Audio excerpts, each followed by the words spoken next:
자, 우리는 지난 시간에 이어서 오늘 또 욥기를 봅니다.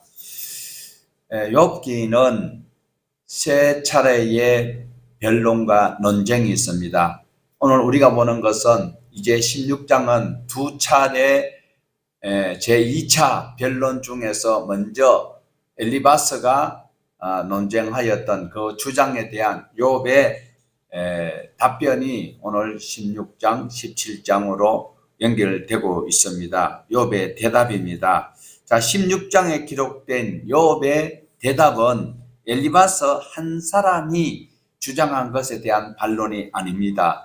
2절 중반절에 보면 너희는 복수로 나오고 있습니다. 그러니까 1차 때에 엘리바스와 빌닷과 소발이 했던 그 모든 것까지 포함이 되고 있고, 또한 하나님 앞에 섭섭함을 토로하는 것까지 포함되어져 있는 16장이다라는 것입니다.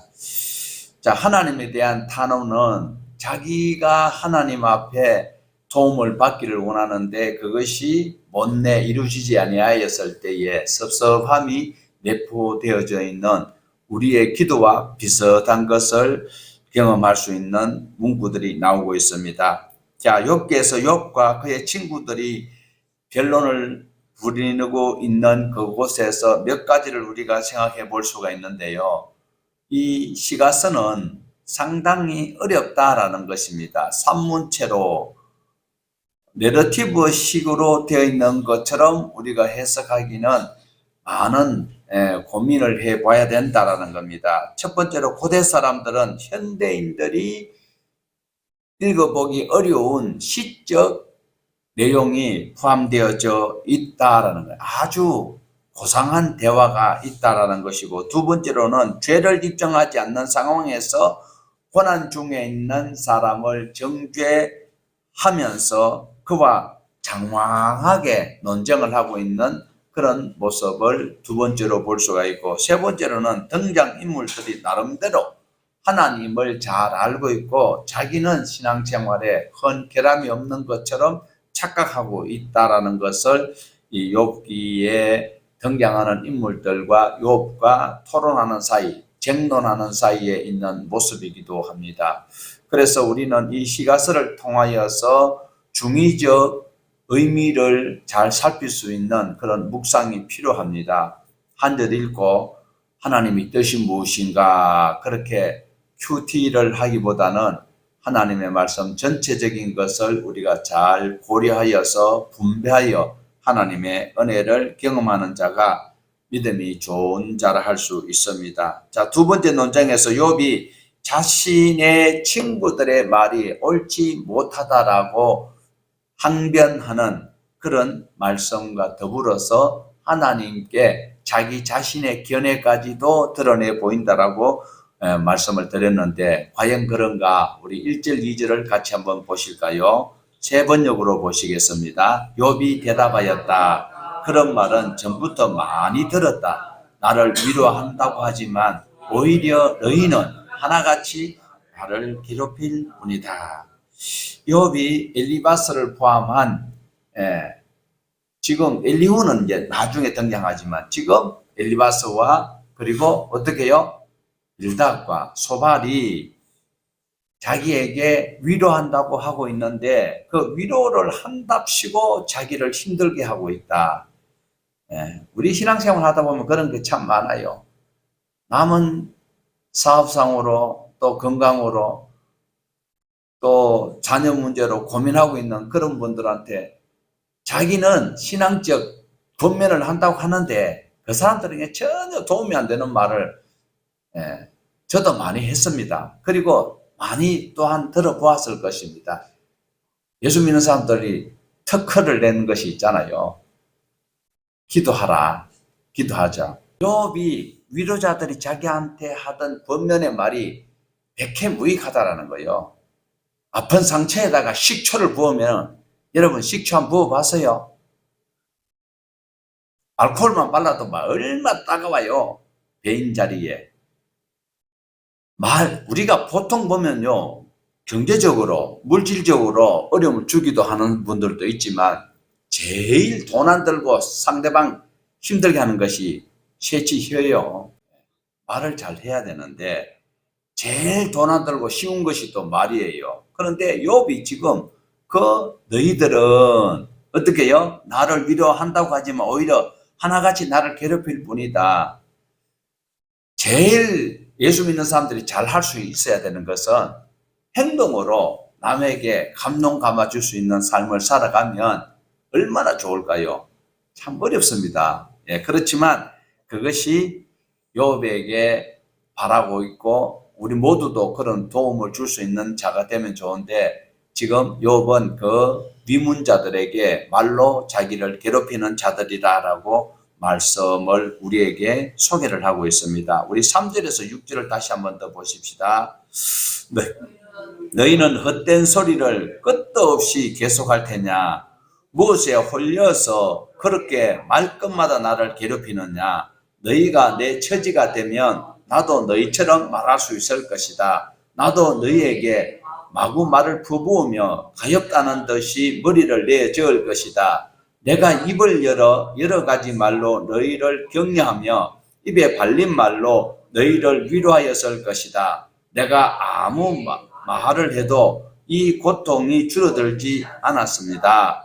입을 다물어 보아도 이 아픔이 떠나가지 않습니다. 자, 여기 3절에 그들의 헛된 소리, 4절에 나도 그 처지가 바뀌면 얼마든지 너희를 위로할 수 있다. 야고보서에 보면요, 주지도 않고 형제 배부르라 배부르라 하면 그 형제가 배가 부르겠느냐라고 말씀한 적이 있거든요. 말로는 얼마든지 할 수 있다. 그 다음에 5절에 보면 내가 입을 열어 여러 가지 말로 너희를 격려하며 입에 발린 말로 너희를 위로하였을 것이다 라고 말씀을 하고 있습니다. 뿐만 아니라 6절에 보면은요, 말을 해도 근심이 풀리지 않고, 그러니까 말로는 우리 이 속담인지 격언인지 뭐 비하하는 말인지 모르지만 말로 떡을 하여서 조선민족 다 먹이 살려도 배가 고파 흙이 나가 다 죽어버린대요. 말로는 헛것이다라는 거예요. 이러지도 저러지도 못하는 상황에서 욥은 자기 자신이 무슨 말을 하든지 침묵을 하고 있습니다. 말하는 것보다 침묵하는 것이 오히려 도움이 될 수 있으니까. 그래서 조금 낫다는 표현이 7절인데 우리 7절 볼까요? 주님께서 나를 기진맥진하게 하시고 내가 거느리고 있던 자식들을 죽이셨습니다. 내가 거느리고 있던 자식들을 죽이셨습니다. 누가요? 누가 죽였습니까? 욥이 지금 말하고 있는 것은 하나님이 내 자식들을 죽였습니다 라고 이야기를 하고 있습니다. 친구들의 입장에서는 말도 안 되는 소리지요. 그런데 하나님이 왜 잘못도 없는데 죽였겠느냐? 그러니까 친구들 입장에서도 욥이 하나님이 내가 거느리고 있던 자녀들을 죽였다라고 이야기하니까 하나님 어제 죽였냐? 이 소리는 아니하고 하나님이 까닭 없이 너희 자녀를 죽였겠느냐? 당신이 허물이 있고 그만한 벌받을 짓을 했기 때문이다 라는 것으로 욥과 전혀 상반된 견해를 이야기를 하고 있습니다. 8절 우리 같이 한번 보실까요? 주님께서 나를 체포하시고 주님께서 내 적이 되셨습니다. 내게 있는 것이라고는 피골이 상접한 앙상한 모습뿐입니다. 이것이 바로 주님께서 나를 치신 증거입니다. 사람들은 피골이 상접한 내 모습을 보고 내가 죄로 내가 벌을 받았다고 합니다. 지금 욥의 말을 우리는 이해할 수 있지요. 왜요? 결과를 알고 있기 때문에. 그러나 욥의 친구들이 욥의 모습을 보고 욥이 지은 죄 때문에 벌을 받았다. 이렇게 죄를 정죄를 하니까 욥이 지금 8절에서 9절에 이렇게 자기 신세 탄원을 하나님께서 안 도와줘서 그렇다. 하나님께서 나를 힘들게 하는데 한몫했습니다라는 그런 의도로 말하고 있습니다. 그렇지만 욥은 하나님이 자기를 버렸다라고 말을 하면서도 우리가 1장에서 우리가 보았던 것처럼 하나님이 욥을 인정하고 있기 때문에 욥은 말은 하나님을 인정하면서도 하나님 앞에 원망하는 이 모습이 욥의 모습이다. 누구도 그럴 수 있습니다. 우리도 그렇게 충분히 지금도 하고 있습니다. 여러분은 뭐 거룩한 척하고 이래 있어도 제가 투시에 영안이 없어서 몰라 그렇지 여러분도 그럴 수 있어. 원망하면서도 하나님을 기대하고 있으면서도 또 원망하고 안 그래요? 그래서 이제 고난을 당하는 욥의 입장에서는 충분히 그럴 수 있어요. 하나님이 안 도와주셔서 저 인간들이 와서 내가 이런 꼴을 당하는데도 하나님이 막 가만히 계십니까? 자신을 위로하러 왔던 자들이 말끝마다 하나님께서 내게 인정해 주셨던 것과 다른 방법으로 책망을 하는데도 와 알고 계시는 하나님은 묵인하고 계십니까? 예, 때리는 무엇보다도 말리는 뭐가 뭐하다. 예, 이 말을 욥이 지금 하고 있습니다. 욥이 처음에 1차 변론 때는요. 친구들이 와서 막 짓거리고 막 이래도 이래 참는 그런 형태로 있었는데 이제는 그렇게 하지 않습니다. 탄식하는 것으로 바뀌는 것을 봐요. 예. 끝까지 인내를 해야 된다고 주님은 말씀하시는데 끝까지 견디는 게 어렵습니다. 에모나 힘들어요. 여호수아가 막 앞에 가서 싸우고 모세는 손을 들고 기도하는데 연세 있는 그 모세가 우리 예후사님보다 연세가 더 많거든. 그러니까 이 팔을 들고 기도하니까 아프잖아요. 팔 들고 기도하면 하나님이 힘을 주시고 능력 주시고 영역을 주셔서 팔이 안 아파야 되는데 팔이 아파서 팔을 내리면 아말렉이 쫙 쳐들어오고 여호수아가 막 혼쭐이 나서 쫓아오는 거예요.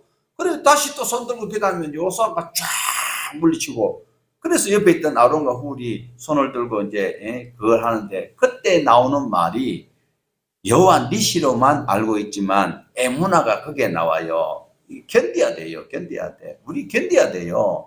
예수 믿는다고 교회 오는데도 오늘 또 시간 내가 교회 왔는데도 내 일은 잘 안 되고 우리 집안은 맨날 뭐 다른 집보다 더 풍성 더 일어나는 거 없고 그래도 예수 믿어야 돼. 그것 때문에 안 믿으면 바로 가는 거요. 예수 믿어도 그만큼 환난과 고통이 있다면 안 믿으면 훨씬 더 어려운 일이 있을 수도 있어요. 그래서 견디는 것이 어렵습니다. 에무나가 어렵습니다. 에무나는 끝까지 견뎌야 돼요. 진실해야 돼요. 진실해야 돼요. 말로만 예수 믿어서는 천국 못 갑니다. 주여 주여 하는 자가 천국에 못 간다고 말씀하셨거든요. 그래서 주님께서는 자신을 식물처럼 시들게 하셨다고 8절에 말씀합니다. 9절에는 자신을 찢고 대적하시는 이를 갈고 원수가 되어서 날카로운 눈초리로 감시하고 있는 그런 하나님이라고 지금 이야기를 하고 있는 욥의 심정을 우리는 충분히 이해를 할 수가 있습니다. 그런데 욥은요 하나님을 이렇게 막 원망투로 탄식하면서도 자기는 하나님을 인정하고 있다니까요. 어떻게 인정하고 있는가 우리 같이 한번 보십시다. 시작. 주신 이도 여호와시요 거두신 이도 여호와시요 여호와의 이름이 찬송을 받으실지로. 그러니까 이렇게 찬송을 하고 고백하면서도 섭섭함은 있는 거요. 예. 그뿐만 아닙니다. 또 있어요. 여기 2장 10절 중반절에 같이 보십시다. 하나님께 복을 받아선적.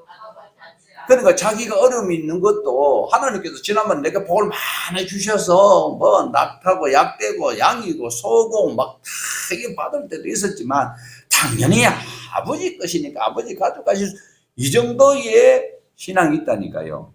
그래서 여러분이 이제 말세에 순교자가 되어야 되는데 순교가 꼭 복음 전가하다가 감옥에 가가지고 고문당하다가 죽어야 순교가 아니고 지금 내가 교회 나올 형편이 되나 안 되나 지금 막 눈앞에 보이는 것이 전시해야 될 일이고 시간도 막 없고 그래서 여러분 시간을 내가 사용하는 시간 중에서 짬을 내서 와야 돼요. 아니면 내가 하나님 앞에 시간을 드리고 남는 시간을 내 삶을 살아야 돼요.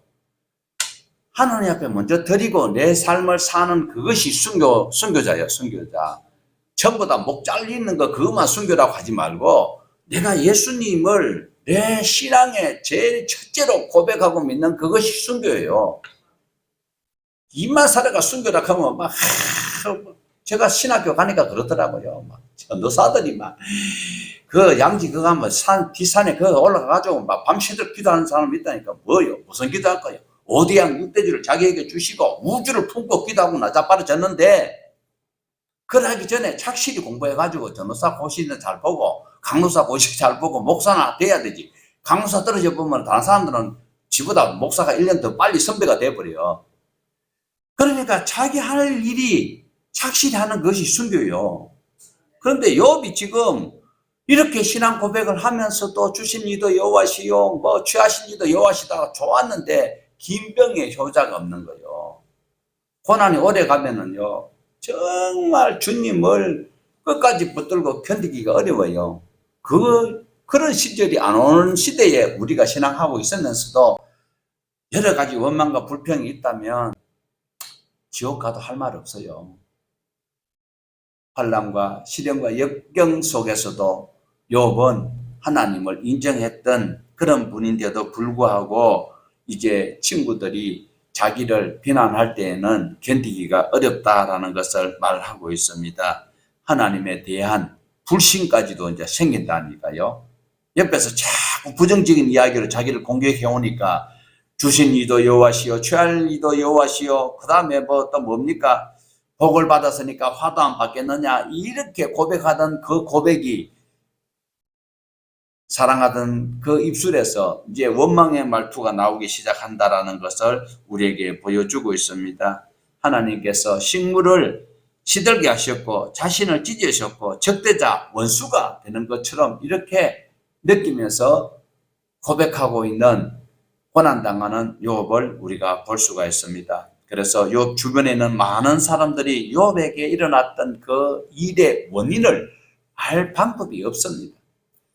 우리가 살고 있는 가족이라 할지라도 각자가 당하고 있는 그것이 원인이 무엇인지 우리는 알 방법이 없습니다. 그러니까 독자로서는 욥의 그 탄식을 평가하지 말고 여러분도 누구를 함부로 평가하지 말고 정말 당사자의 입장에서 당사자를 이해할 필요가 있다는 것을 꼭 기억을 하셔야 합니다. 그래서 욥은 자신이 처한 그 처지를 객관화해서 표현하는 그것이 10절에서 16절입니다. 우리 10절에서 16절 같이 보십시다. 사람들도 나를 경멸하는구나. 욕하며 뺨을 치는구나. 모두 한패가 되어 내게 달려드는구나. 하나님이 나를 범법자들에게 넘겨버리시며 나를 악한 자의 손아귀에 맡기. 나는 평안히 살고 있는데 하나님이 나를 쓰러뜨렸었다. 내 목도리를 잡고 내 던져서 나를 쓰러뜨리셨다. 그가 나를 세우고 관역을 삼으시니 그가 손 화살들이 사방에서 나에게 날아든다. 그가 사정없이 내 허리를 뚫으시고 내 내장을 땅에 쏟아내신다.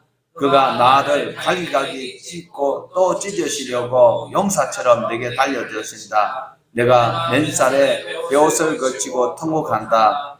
내 위세를 먼지 속에 묻고 여기 이렇게 시궁창에 앉아있다. 하도 울어서 얼굴마저 핏빛이 되었고 눈곱에는 죽음의 그림자가 덮여있다.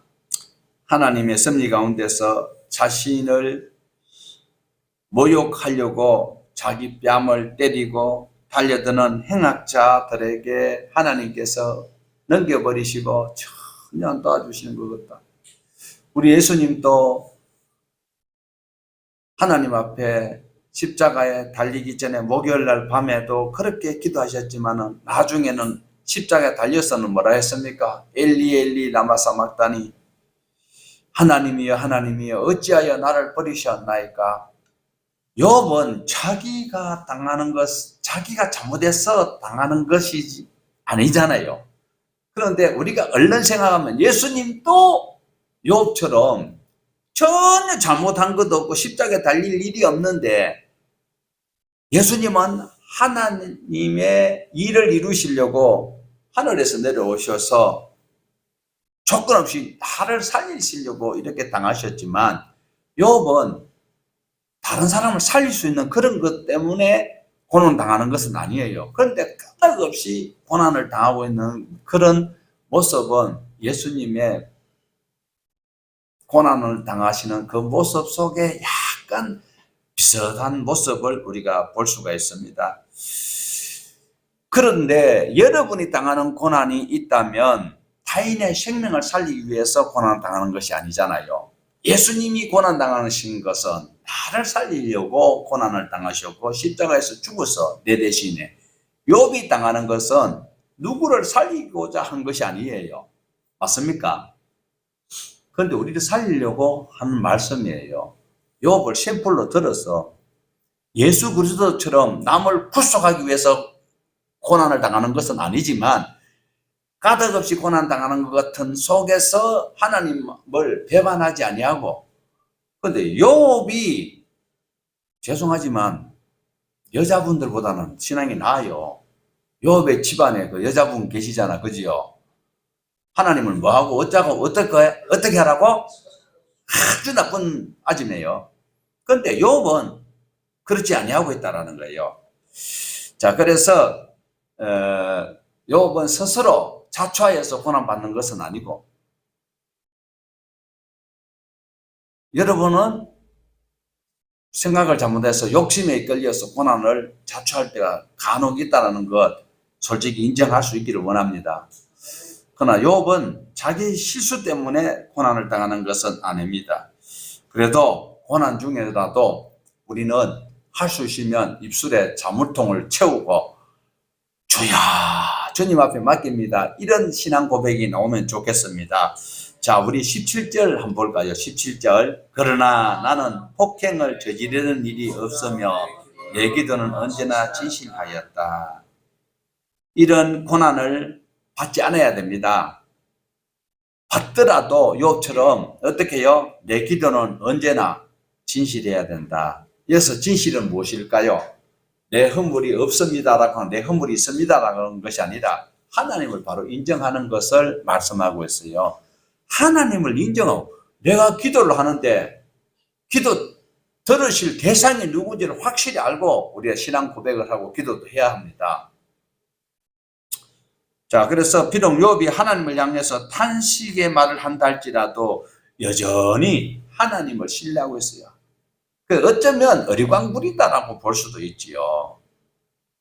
하나님하고 원수 되기 위해서 하는 것이 아니고 하나님 앞에 탄식은 하고 있지만 여전히 하나님을 의지하고 있는 이 장면을 볼 수 있습니다. 우리 19절 보시겠습니다.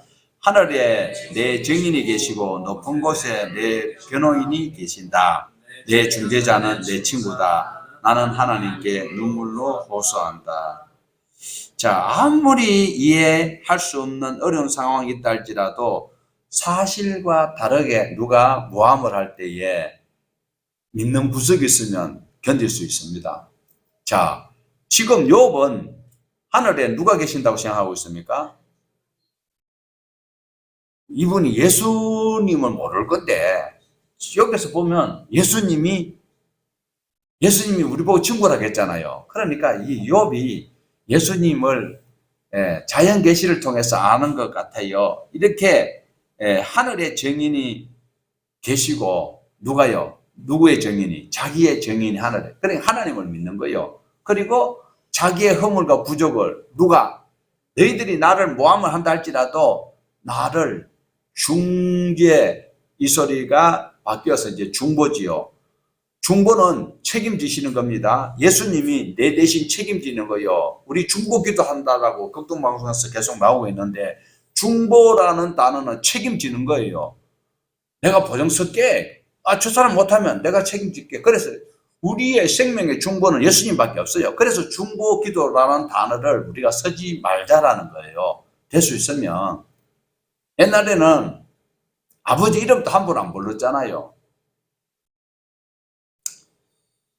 주변 사람들이 자기를 조롱하고 이럴 때도 하나님을 향해서 눈물로 호소하는 사람이 욥이었습니다. 자기 말은 하나님 앞에 내가 너무 힘드니까, 그 힘들어 사는 호소인데도 불구하고 눈물로 하나님 앞에 자기가 신뢰하기 때문에 그렇게 하고 있다는 것을 우리에게 보여주고 있습니다. 자기를 중재하실 수 있는 분은, 여러분을 위해서 중재할 수 있는 분은 신랑도 아니고 자식도 아니고 남편도 아니고, 그러니까 옆에 있는 왼수가 나를 도와주는 것도 아니고 나를 도와주실 분은 오직 우리 구주 예수 그리스도, 내 생명을 인도하실 분이 있다. 여러분, 삶이 힘들고 고단할 때라도 주님 의지하면 주님의 손에 들려졌던 떡 5개 물고기 2마리로 5,000명 먹고 날 살렸던 그 능력을 우리가 기록되어 있는 말씀을 통해서 다시 한번 힌트를 얻으시기를 바랍니다. 이 땅에는 죄 없는 사람 아무도 없습니다. 욥기 1장 2절에서 1장 2장 보는 것처럼 욥이 정말 좋은 평가를 받았지만 중도에서는 너무 시련이 기니까 신앙생활 오래 했던 집안의 자녀들이 욥과 같은 행위가 나타나고 있어요. 욥의 징거스가 나타나는 것이 있어요. 그런데 결국은 그들이 또 하나님을 붙들거든요. 그러니까 믿음이 중요하다라는 거예요. 자, 이렇게 해서 이제 21절, 22절 우리가 같이 한번 보시겠습니다. 사람이 친구를 위하여 변호하듯이 그가 하나님께 내 사정을 아랜다. 이제 몇 해만 더 살면 나는 옆에서 무고하게 조롱하고 있지요. 고통을 주고 개판치는 자가 있을지라도 22절의 표현대로 이제 나는 얼마 하시면은 간다. 그러면 다시 돌아오지 못할 길로 간다. 누구나 우리가 한 번은 가야 되는 거예요. 그렇지만 우리에게 하나님께서는 돌아오지 못할 길로 가는 그것이 섭섭함이 아니고 우리에게 다시 소망의 그 길로 보내주고 있는데, 자, 우리 힘을 내서 17장 1절을 같이 한번 보십시다. 시작. 기운도 없어지고 살 날도 얼마 남지 않고 극심한 고난에 직면한 욥은 이 고난으로부터 탈출할 수 있는 방법은 하나님의 귀에 말씀을 안 들려주세요. 기도하는데 어떤 분들은 응답받고 어떤 분은 음성으로 듣고 어떤 분은 눈으로 보고 막 느낀다고 하는데 욥이 그러지를 못해요.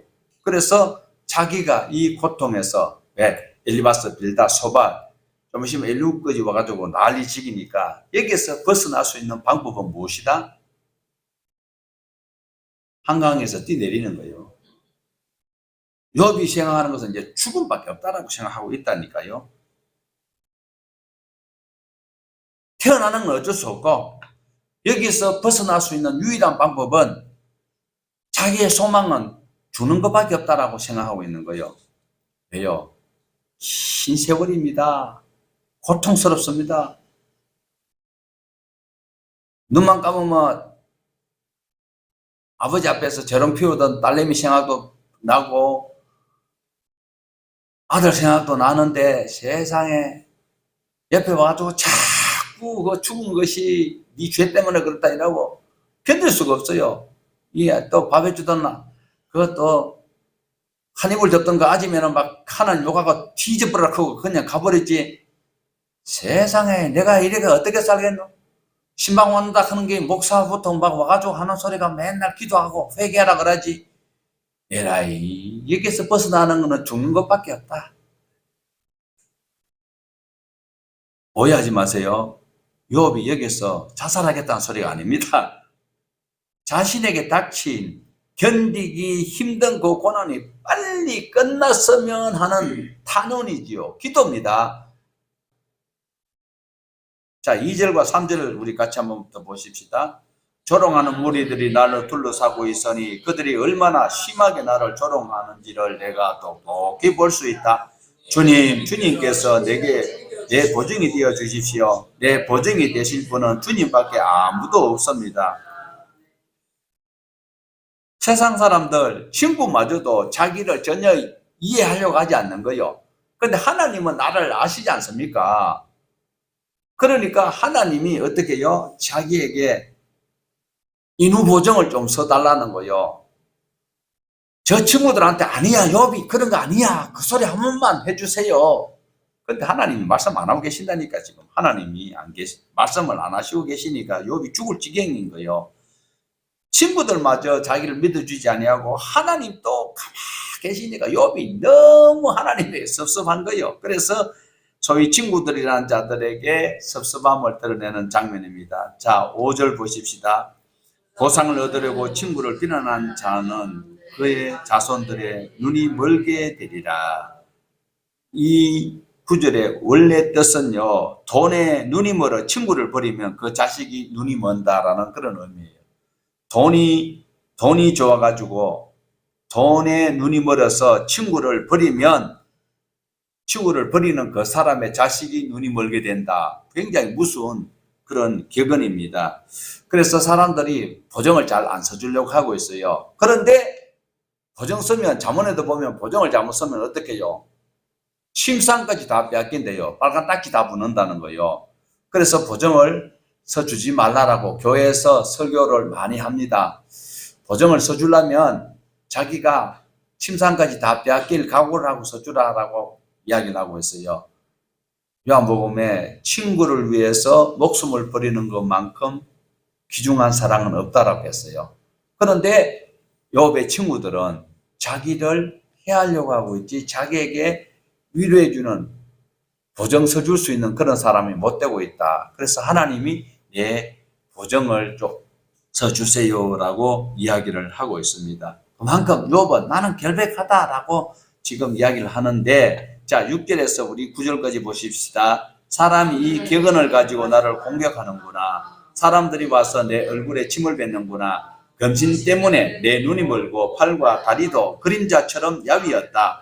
정직하다고 자칭하는 자들이 이 모습을 보고 놀라며 무죄하다고 자칭하는 자들이 나를 보고 불경스럽다고 규탄하는구나. 자칭 신분이 높다는 자들이 더욱더 자기들이 옳다고 우기는구나. 자, 역설적인 표현이지요. 정말 자칭 스스로 정직하다, 죄 없다, 의롭다, 손이 깨끗하다 이런 사람들이 정말 죄가 없다고? 욥은 자신의 모든 계획과 소원마저 다 사라지고 아주 깊은 절망에 빠져있는 장면을 11절과 12절에 말하고 있습니다. 같이 보십시다. 내가 살 날은 이미 다 지나갔다. 계획도 희망도 다 사라졌다. 내 친구들의 말이 밤이 대낮이 된다고 하지만 밝아온다 하지만 내가 이 어둠 속에서 이 소리는 해라.